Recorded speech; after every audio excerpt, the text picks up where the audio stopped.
Hello, hello. So I want to go live before we lose power again. We are in the middle of an ice storm. God causes it to rain on the just and the unjust. And right now, it is raining and it's freezing at the same time. So I'm just going to go on right quick. And if I lose power, then you understand that we are actually live. This is not a recorded message. And I want to just make sure that I do my part in being faithful and being committed to what God has given me in this hour. If you don't know who I am, I'm Dr. Deborah.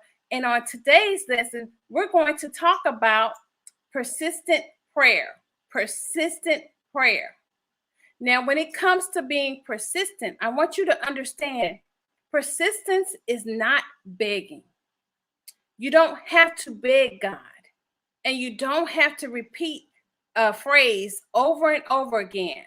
You just need to be consistent and persistent in your prayer until you have received an answer, whether that answer is good or whether that answer is bad. When David was persistent in prayer, he wanted his child to live, his illegitimate child that he had created with Bathsheba.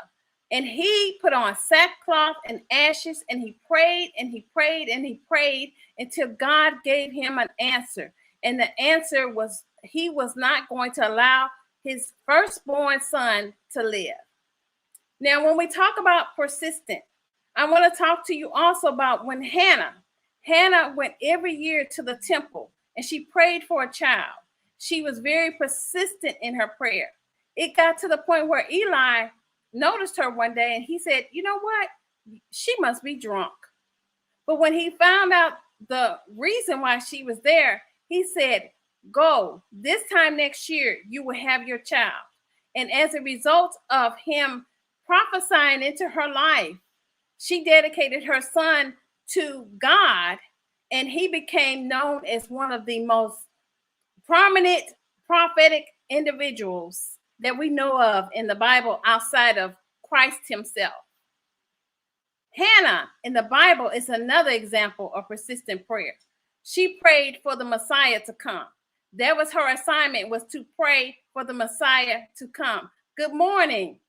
So I want to talk to you about persistent prayer. When you're persistent in prayer, you want to make sure that you understand you don't have to share what God is telling you to everyone.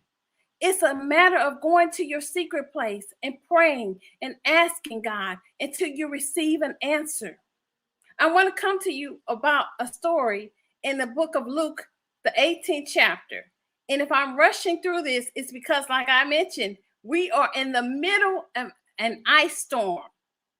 And we've already lost power once, and I barely got on. So I want to go ahead and start early and get this done. Go to Luke, the 18th chapter, verses 1 through 8. In this story is a parable about the persistent widow. She had a concern and she went to this judge. And she went and she went and she went.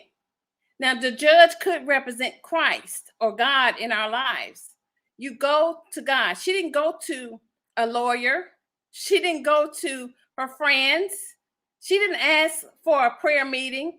She didn't fast and pray. She went to the judge and she asked for her request. And as a result, this judge said, "I don't fear God or man."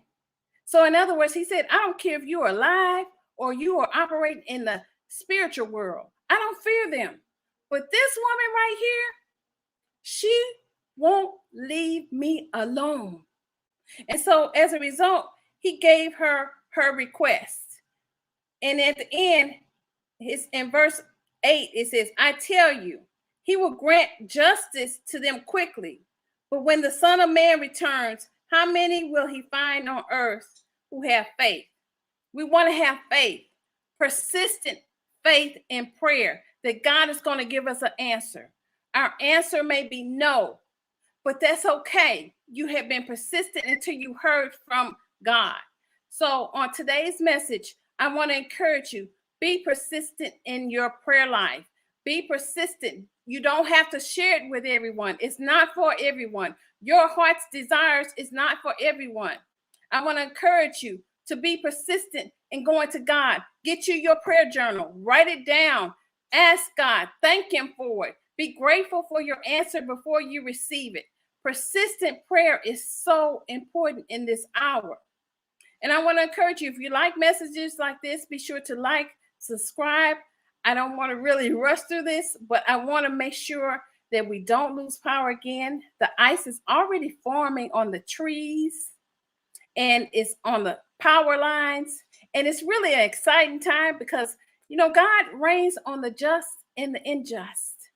And our plan for this ice storm consists of several things.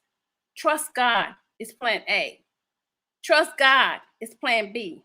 Trust God is plan C. The goal is whether we keep electricity or whether we don't, we're trusting God.